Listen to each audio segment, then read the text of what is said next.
Hello students, Noble online classes में आपका स्वागत अभिनंदन। आज हम भाषा एवं साहित्यिक संबंधितता जो वैदिक काल से संबंधित है, क्लास 12th का ये एक महत्वपूर्ण टॉपिक है। इसमें अपन बात करते हैं। पहले अपन भाषा की बात करें तो विश्व की सबसे महत्वपूर्ण भाषाओं में संस्कृत भाषा का बहुत महत्व रहा है। ये अति प्राचीन काल से ये भाषा है और इस भाषा को हम देव भाषा भी कह सकते हैं। इस भाषा में अनेक प्रकार की साहित्यिकता का सर्जन भी हुआ है।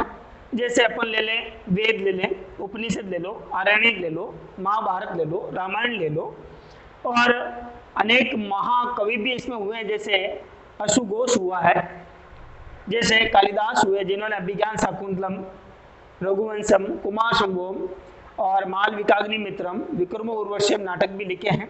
अशुघोष ने भी बुद्ध चरितम और सौंदर्यन जैसी रचनाएं संस्कृत भाषा में की है।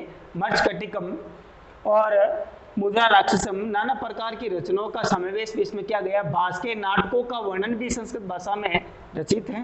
तो इस प्रकार से संस्कृत भाषा सब भाषाओं की जननी भी भारत में कहलाई है और भारत में जो शिक्षा है वो संस्कृत भाषा में ही करवाई जाती थी। इसके अलावा और भी भारत में भाषाओं का प्रचलन रहा है। जैसे बौद्ध साहित्यों का सर्जन जो हुआ है वो प्राकृत भाषा में हुआ है। जैन साहित्यों का सर्जन जो हुआ है वो आगम साहित्य जैसे पाली भाषा में हुआ है और प्राकृत, पाली, फारसी। उसके बाद अंग्रेजों के शासनकाल में आंग्ल भाषा का प्रचलन भी हमारे देश में रहा है। तो अब हम आगे बात करते हैं वैदिक काल की। संस्कृत भाषा के महत्व के बाद अपन बात करते हैं वैदिक काल में वैदिक साहित्य।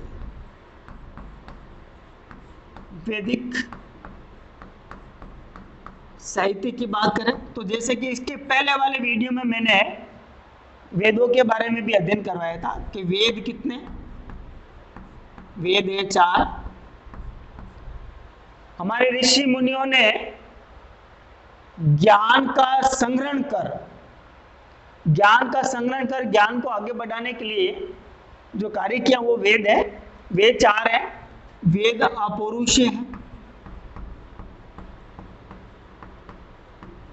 वेद अपौरुषीय है। जैसे वेदों की संख्या की बात करें अपन तो ऋग्वेद, उसके बाद सामवेद, उसके बाद यजुर्वेद, उसके बाद अथर्ववेद। तो इस प्रकार से वेद 4 हैं। ऋग्वेद सबसे बड़ा वेद है। इसके अंदर 10 मंडल 1028 सूक्त है। उसके बाद अब आगे की अपन बात करें तो सामवेद में 1801 मंत्रों का समावेश है और 1801 मंत्रों में से 75 मंत्र नए हैं, बाकी से ऋग्वेद के ही हैं। ऋग्वेद का उपवेद आयुर्वेद, सामवेद का गंधर्ववेद, यजुर्वेद का धनुर्वेद और अथर्ववेद का उपवेद है शिल्पवेद। उसके बाद अगली बात करें अपन वैदिक साहित्य में तो दूसरी बात है वेदों के भाग।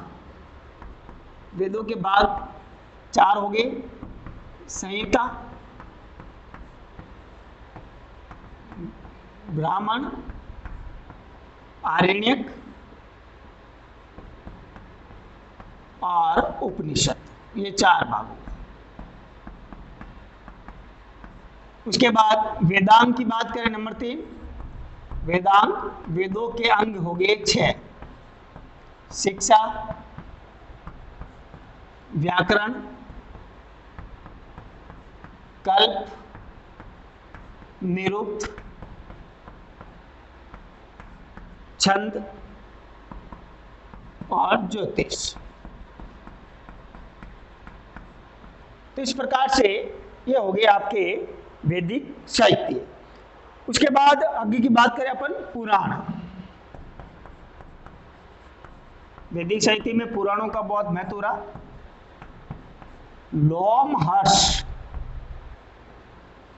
लोमहर्ष द्वारा पुराणों की रचना, लोमहर्ष द्वारा पुराणों की रचना। इसके बाद इसके पुत्र उग्र सर्वा ने भी पुराणों की रचना की है। पुराण 18 है, 18 पुराण है। लोमहर्ष द्वारा पुराणों की रचना और उसके पुत्र उग्र सर्वा का नाम भी पुराणों की रचना में माना जाता है। 18 पुराणों में से महत्वपूर्ण पुराण जैसे आप देख लीजिए, जैसे वायु पुराण, उसके बाद अग्नि पुराण, भागवत, ब्रह्मांड, मार्कंडेय। तो इस प्रकार से वायु, अग्नि, भागवत, ब्रह्मांड, मार्कंडेय, नाना प्रकार के जो वेद है, जो पुराण है, वो महत्वपूर्ण पुराणों में माने जाते हैं। उसके बाद हम बात करते हैं सूत्र साहित्य की। तीसरा भाग लेते हैं सूत्र साहित्य। सूत्र साहित्य की अगर अपन बात करें तो ऋषियों ने सामाजिक और धार्मिक जीवन का वर्णन इस सूत्र साहित्यों में किया। ऋषियों ने सामाजिक और धार्मिक जीवन का वर्णन इन सूत्र साहित्यों में किया। सबसे महत्वपूर्ण है कला सूत्र। कला सूत्र, इसके तीन भाग, इनमें स्रोत सूत्र, ग्रह सूत्र और धर्म सूत्र। स्रोत सूत्र, उसके बाद ग्रह सूत्र, और उसके बाद नंबर 3 हो गया आपका धर्म सूत्र। तो वापस बात करते हैं अपन वैदिक काल में। वैदिक काल में वेद 4, वेदों के भाग 4, वेदांग 6, पुराण 18, लोमहर्ष द्वारा पुराणों की रचना, उसके पुत्र उग्र सर्वा द्वारा भी रचना मानी जाती है। वायु, अग्नि, भागवत, ब्रह्मांड और मार्कंडेय महत्वपूर्ण पुराणों में माने जाते हैं 18 में से।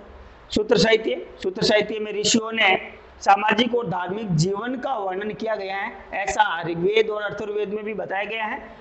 कला सूत्र सबसे महत्वपूर्ण है, जिनके 3 भाग, एक तो स्रोत सूत्र, एक है ग्रह सूत्र और एक है धर्म सूत्र। उसके बाद वैदिक काल की अगली बात करते हैं अपन राजनीतिक व्यवस्था के। वैदिक काल में राजनीतिक व्यवस्था किस प्रकार से थी? राजनीतिक व्यवस्था किस प्रकार से थी? हम बात करें राजनीतिक व्यवस्था में, वैदिक काल में सबसे बड़ी राजनीतिक जो इकाई वो राष्ट्र कहलाती थी। सबसे बड़ी इकाई, सबसे बड़ी राजनीतिक इकाई, सबसे बड़ी राजनीतिक जो इकाई है वो कहलाती थी राष्ट्र।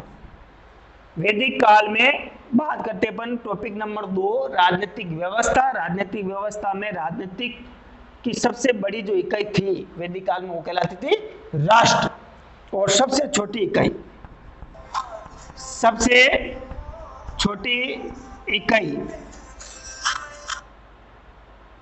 सबसे छोटी इकाई है वो कहलाती थी कुल। सबसे छोटी इकाई कुल कहलाती थी। उसके बाद राजनीतिक संगठनों का अवरोहीकरण देखिए, अवरोहीकरण, राजनीतिक संगठनों का अवरोहीकरण। राजनीतिक संगठनों का अवरोहीकरण में देखिए आप, नंबर 1 राष्ट्र, दूसरा जन, तीसरा विश्व, चौथा ग्राम।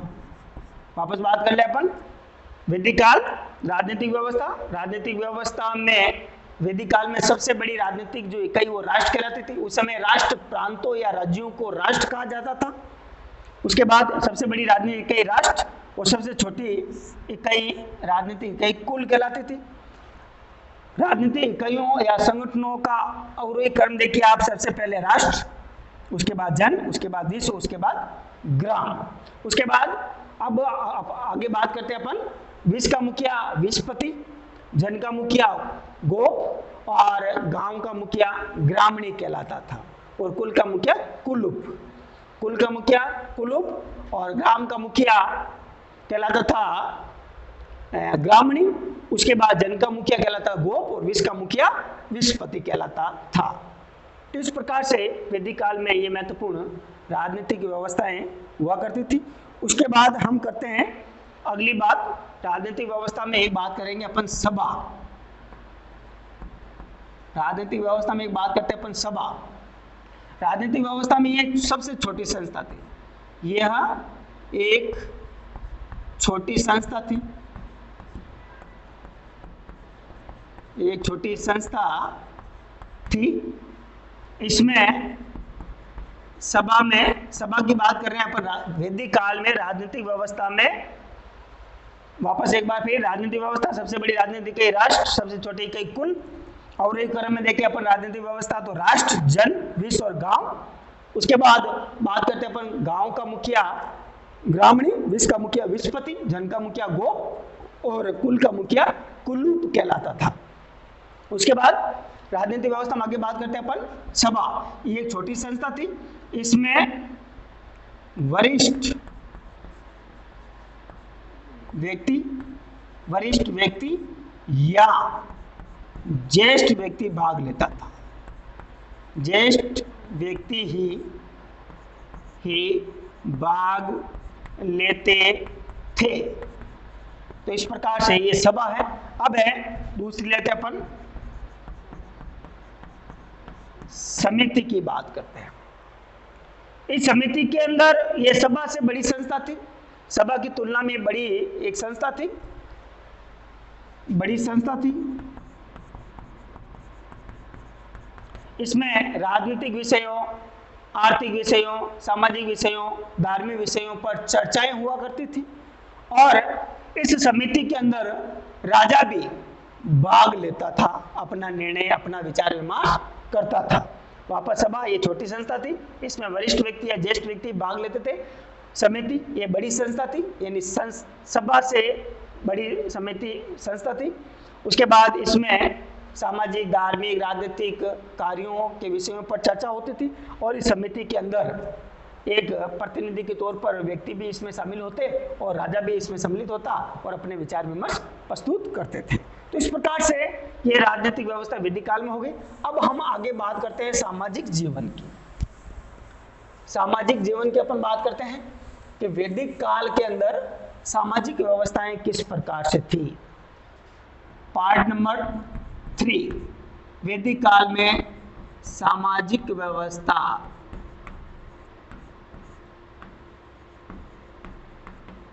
वैदिक काल में सामाजिक व्यवस्था किस प्रकार से थी। नंबर 1 बात करें अपन आश्रम की। पहले अपन बात कर लेते हैं वर्ण की। वर्ण कर्म के आधार पर तय होते थे। कर्म के आधार पर, कर्म के आधार पर वर्णों को तय किया गया। पुरुष सूक्त के अंदर, पुरुष सूक्त के अंदर बताया गया है कि वर्ण 4 होते हैं, यानी परम पुरुष के द्वारा उत्पन्न वर्ण। जैसे परम पुरुष के अंगों से उत्पन्न वर्ण। नंबर 1, परम पुरुष के मुख से उत्पन्न ब्राह्मण, परम पुरुष के भुजाओं से उत्पन्न क्षत्रिय, जांघों से उत्पन्न वैश्य और पैरों से उत्पन्न शूद्र। तो वर्ण कितने हो गए? 4। पहला वर्ण हो गया ब्राह्मण वर्ण। इनका काम क्या है? अभी पहले चारों वर्णों के नाम लिख देते अपन। ब्राह्मण, क्षत्रिय, वैश्य और शूद्र। वापस बात करते हैं, वर्णों को कर्मों के आधार पर माना गया था वैदिक काल के अंदर। पुरुष सूक्त के अंदर ये बताया गया है कि परम पुरुष के अंगों से उत्पन्न 4 वर्ण हैं, जिनमें ब्राह्मण जो मुख से उत्पन्न हुए थे, क्षत्रिय भुजाओं से उत्पन्न हुए थे, वैश्य जांघों से उत्पन्न हुए और वो शूद्र पैरों से उत्पन्न हुए थे। ब्राह्मणों का काम क्या था? वेदों का अध्ययन करना, अध्यापन करवाना, यज्ञ अनुष्ठान हवन इत्यादि करना, ये सब काम ब्राह्मणों का था। क्षत्रियों का काम था युद्ध करना, प्रजा की रक्षा करना, प्रजा का पालन पोषण करना, ये काम क्षत्रियों का था। वैश्यों का काम है पशुपालन और व्यापार करना। शूद्रों का काम है इन तीनों की सेवाएं करना। सेवा करने का काम शूद्र लोग क्या करते थे। तो इस प्रकार से ये 4 वर्ण हो गए। 4 वर्णों के बाद अपन बात करते हैं आश्रम की। वैदिक काल में आश्रम की परंपरा महत्वपूर्ण मानी जाती थी। उस समय हर कोई व्यक्ति आश्रम का पालन करता था। जैसा कि आज वर्तमान में हर कोई व्यक्ति आश्रम का पालन नहीं कर सकता, लेकिन उस समय वैदिक काल के अंदर हर व्यक्ति, हर समाज के व्यक्ति आश्रम की मर्यादा का पालन जरूर करता। आश्रम 4 है। नंबर 1 देखिए आप, ब्रह्मचर्य आश्रम। नंबर 2 गृहस्थ आश्रम। नंबर 3 वानप्रस्थ आश्रम। और नंबर 4 संन्यास आश्रम। संन्यास आश्रम। वैदिक काल में वर्ण के बाद में आश्रम, ब्रह्मचर्य आश्रम, गृहस्थ आश्रम, वानप्रस्थ आश्रम और संन्यास आश्रम। अब इन मनुष्य के जीवन को आचरण से जोड़ने के लिए हमने आश्रमों को 4 भागों में बांटा है। ब्रह्मचर्य आश्रम 25 वर्ष की आयु तक, 25 वर्ष की आयु तक, 25 वर्ष की आयु तक ब्रह्मचर्य आश्रम का पालन हुआ करता था। यानी एक 25 वर्ष का, वैदिक काल में 25 वर्ष का लड़का आश्रम में जाता, गुरु के समीप बैठता, गुरु के समीप बैठ करके शिक्षा अध्ययन करता था और वो 25 वर्ष का हो जाता। उसके बाद में एक 16 संस्कारों में नाम आता समावर्तन संस्कार, यानी अपने गुरु से शिक्षा पूर्ण करने के बाद गुरु को दान दक्षिणा देकर के वो युवक अपने घर लौट आता था। उसके बाद में उसका विवाह हो जाता, जो गृहस्थ जीवन का पालन करता, और गृहस्थ जीवन को सर्वश्रेष्ठ आश्रम में माना गया है। 25 के बाद लगभग 50 वर्ष की आयु तक, 50 वर्ष की आयु तक गृहस्थ जीवन का पालन वैदिक काल में होता था। वो अपने गृहस्थी जीवन को पूर्णतः निभाता था, अपने परिवार का पालन पोषण, भरण पोषण इत्यादि कार्य भी वो करता था, अपने परिवार की जिम्मेदारियों को लेकर के चलता था। उसके बाद गृहस्थ के बाद में वानप्रस्थ 50 से 75 के लगभग बताया गया है। यानी आश्रमों को 100 वर्ष मान करके चला है, 100 वर्ष मान करके। तो ब्रह्मचर्य 25 वर्ष की आयु तक, गृहस्थ 25 वर्ष से 50 वर्ष की आयु तक, वानप्रस्थ 50 से 75 वर्ष की आयु तक। वानप्रस्थ आश्रम में क्या होता था कि गृहस्थ जीवन की संपूर्ण क्रियाएं या कार्य पूर्ण करने के बाद वह व्यक्ति ये विचार करता कि मुझे अब वानप्रस्थ में प्रस्थान करना है। वानप्रस्थ का मतलब हो गया वन में प्रस्थान,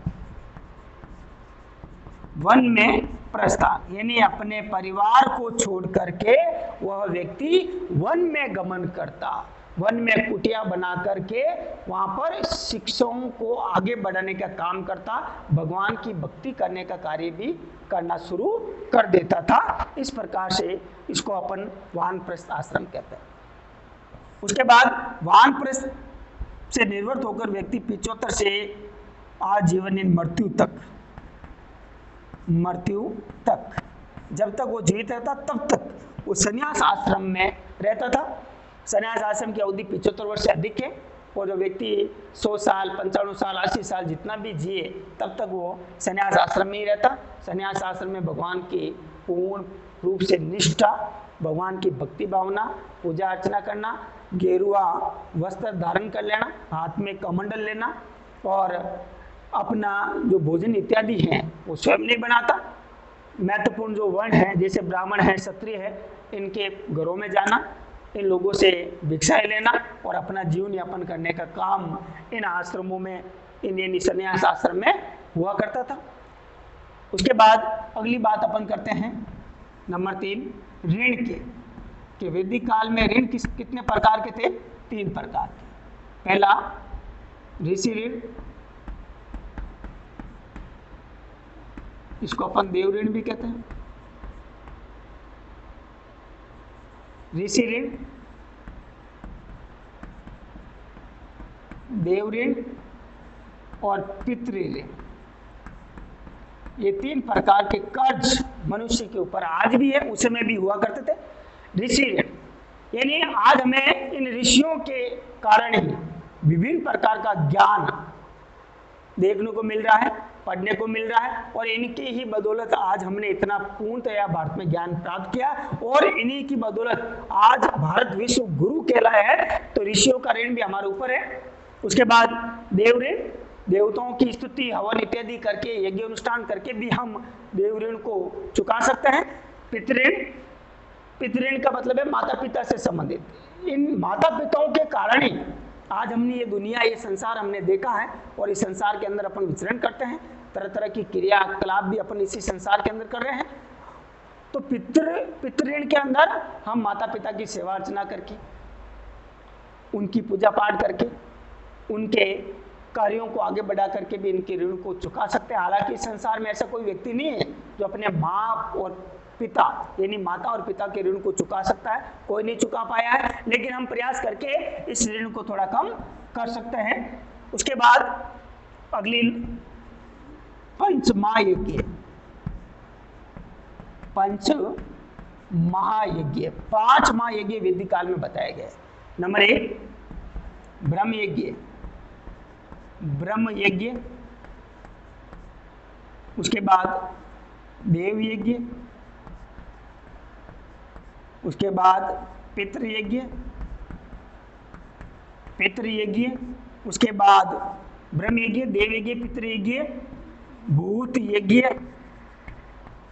उसके बाद नंबर 5 हो गया नरक यज्ञ। इसको अतिथि यज्ञ भी कहा सकता, अतिथि यज्ञ भी इसको कहा गया है, अतिथि यज्ञ। संस्कृत के साहित्यों में इसको अतिथि यज्ञ भी कहा जाता है। तो वापस अपन बात कर लेते हैं। सामाजिक व्यवस्था वैदिक काल में कैसे थी? वर्ण कर्म के आधार पर थे। पुरुष सूक्त में पुरुष परम पुरुष के अंगों से उत्पन्न 4 वर्ण है, ब्राह्मण, क्षत्रिय, वैश्य, शूद्र। उसके बाद 100 वर्षों का जीवन आधार मान करके हमने 4 आश्रम बनाए, ब्रह्मचर्य, गृहस्थ, वानप्रस्थ और संन्यास। उसके बाद में वैदिक काल में महत्वपूर्ण ऋण भी हुआ करते थे, जिनमें एक तो ऋषियों का ऋण था, एक था देव ऋण और एक था हमारा पितृ ऋण। उसके बाद हम 5 महायज्ञों की बात करें। वैदिक काल में 5 यज्ञों का बहुत महत्व था, जिनमें ब्रह्म यज्ञ, ब्रह्म यज्ञ में यज्ञ अनुष्ठान इत्यादि ब्राह्मणों द्वारा किया जाता था। देव यज्ञ में देवताओं की स्तुति हवन इत्यादि करना। पितृयज्ञ में श्राद्ध पक्ष से संबंधित महत्वपूर्ण बात मानी जाती है, ठीक है ना। उसके बाद श्राद्ध इत्यादि करके भी हम तर्पण कर्म करके भी हम इस यज्ञ को पूरा करते थे। भूत यज्ञ में हम विभिन्न प्रकार के पशु पक्षी हैं, जैसे कौवा है, चिटिया हैं, गाय है, तो नाना प्रकार के जो जीव हैं जो इस धरती पर विचरण करते हैं, इनको जल इत्यादि खिला करके, अन्न इत्यादि खिला करके या अन्य कोई महत्वपूर्ण चारा वगैरह खिला करके भी अपन इस यज्ञ को महत्वपूर्ण अंजाम दे सकते हैं। नरक यज्ञ, इसको अतिथि यज्ञ कहते हैं। अपने माता पिता, अपने से बड़ों का मान सम्मान करना, आदर सत्कार करना। अपने घर कोई आगंतुक है, कोई मेहमान आए हैं, तो उनकी भी अपन को सेवा करने का जो अवसर मिलता है वो आता है आपका नरक यज्ञ के अंदर। तो इस प्रकार से ये वैदिक काल है। इस वैदिक काल में सामाजिक व्यवस्था में वर्ण, आश्रम, ऋण, महायज्ञ इत्यादि का महत्वपूर्ण प्रचलन था। उसके बाद हम बात करते हैं संस्कारों की। संस्कार, संस्कार व्यक्ति के आचरण और जीवन से संबंधित है। वैसे देखा जाए तो अलग अलग व्यक्तियों ने अलग अलग यानी महान विद्वानों ने अलग अलग प्रकार के संस्कारों का वर्णन किया है। जैसे अपन बात करें तो महत्वपूर्ण में जैसे वैखानस है, जिसने गृहस्थ सूत्र में 18 संस्कारों का वर्णन किया है। उसके बाद मनुस्मृति में 13 संस्कारों का वर्णन है। उसके बाद गौतम ने 40 संस्कार, जैसे वैखानस ने 18 संस्कार, मनुस्मृति के अंदर 13 संस्कार और गौतम ने 40 संस्कारों का वर्णन किया, 40 संस्कार।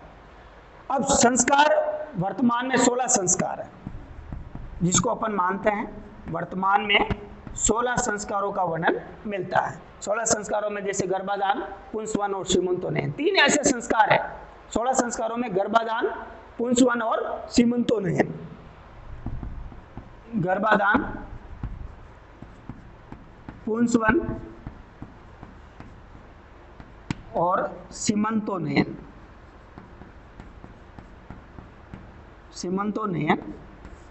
ये संस्कार ऐसे हैं, गर्भाधान, पुंसवन और सीमंतोनयन संस्कार, ये बच्चे के जन्म के पहले पूर्ण हो जाते हैं। 3 संस्कार ऐसे हैं जो बच्चे के जन्म के पहले पूर्ण होते हैं, जिनमें गर्भाधान, पुंसवन और सीमंतोनयन। उसके बाद जातकरण, नामकरण, अन्नप्राशन, कर्णवेद, उसके बाद में चूड़ाकर्म, उसके बाद में विद्यारंभ, वेदारंभ, उपनयन, विवाह। उसके बाद अपन बात कर लेते हैं एक और महत्वपूर्ण है, जैसे अंत्येष्टि, जो व्यक्ति का अंतिम संस्कार माना जाता है। मृत्यु के बाद कोई भी व्यक्ति जन्म से लेकर के मृत्यु तक ये संस्कार चलते हैं। जन्म के समय से मृत्यु तक चलने वाले संस्कारों में अंतिम जो हमारा संस्कार है उनमें आता है अंत्येष्टि संस्कार। अंत्येष्टि, अंत्येष्टि संस्कार जो अंतिम हमारा जीवन का संस्कार है, जो मरने के बाद पूर्ण किया जाता है। तो इस प्रकार से ये महत्वपूर्ण संस्कारों को अपन कहते हैं। उसके बाद पुरुषार्थ की बात अपन करते हैं। अगली बात करते हैं अपन पुरुषार्थ की। तो संस्कारों की बात करें, संस्कार व्यक्ति के जीवन से संबंधित यानी आचरण से संबंधित जुड़े हुए। विवेकानंद ने 18 संस्कार बताए, मनुस्मृति में 13 संस्कार, गौतम ने ग्रह सूत्र के अंदर 40 संस्कार बताए। अब वर्तमान की बात करें तो 16 संस्कार है, जिनमें पहला गर्भाधान, दूसरा पुंसवन, तीसरा सीमंतोनयन, जो बच्चे के जन्म के पहले तीनों संस्कार पूर्ण कर लिए जाते हैं। और अंतिम हमारा संस्कार है अंत्येष्टि। इसमें वर्तमान में 16 संस्कार, जिनमें गर्भाधान, पुंसवन, सीमंतोनयन, जातकर्म, अन्नप्राशन, कर्णवेद, चोडारंभ, वेदारंभ, विद्यारंभ, केशांत या गोदान भी उसको कहते हैं, विवाह है, अंत्येष्टि है। तो इस प्रकार से 16 संस्कारों का वर्णन हमारे वैदिक काल में भी है और आज भी हम इन संस्कारों का पालन बिल्कुल करते हैं। उसके बाद अपन बात करते हैं पुरुषार्थ की। पुरुषार्थ, पुरुष धनार्थ, यानी व्यक्ति के जिन आदर्शों का अनुसरण मनुष्य को अपने जीवन में करना चाहिए, जिन आदर्शों का जिन आदर्शों का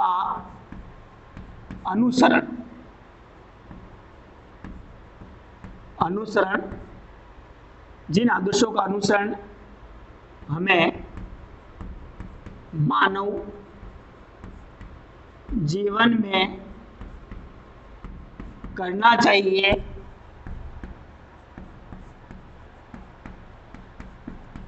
उसे हम पुरुषार्थ कहते हैं। जिन व्यक्तियों को जिन आदर्शों का अनुसरण हमें मानव जीवन में करना चाहिए उसे हम पुरुषार्थ कहते हैं। पुरुषार्थ चतुष्ट है।